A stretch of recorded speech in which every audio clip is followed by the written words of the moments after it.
DC motor and generator, presented by Roy P. Ruminis. Introduction. Electrical machines convert energy from one form to another.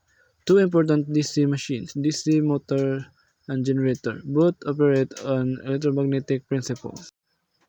What is DC motor? A DC motor converts electrical energy into mechanical energy.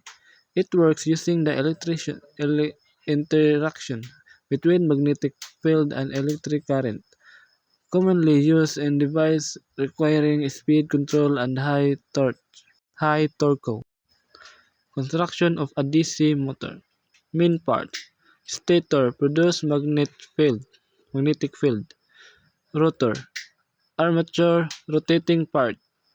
Commutator convert AC in armature to DC output. Brushes conduct current between stationary and rotating part. Field windings. Working principle of DC motor. Based on Lorentz first law, when a current carrying conductor is placed in a magnetic field, a force acts on it. This force causes the armature to rotate. Formula. That is the formula of a DC motor. Type of DC motor. Series DC motor, shunt DC motor, compound DC motor, and permanent magnet DC motor.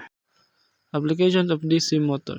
Electric vehicle, fans and blowers, conveyors, robotics, elevators, and cranes. And this is a generator. What is generator? A generator is a device, machine, or algorithm that convert energy data or inputs into a specific output, etc. Example, electricity, text, images, or numbers. It generates something new or usable from a source. Construction of a DC generator. Main components: yoke, field winding, armature, commutator, and brushes. Working principle of generator. Based on Faraday's law of electromagnetic induction, when a conductor moves in a magnetic field, an EMF is induced. Induced. This is the formula of generator.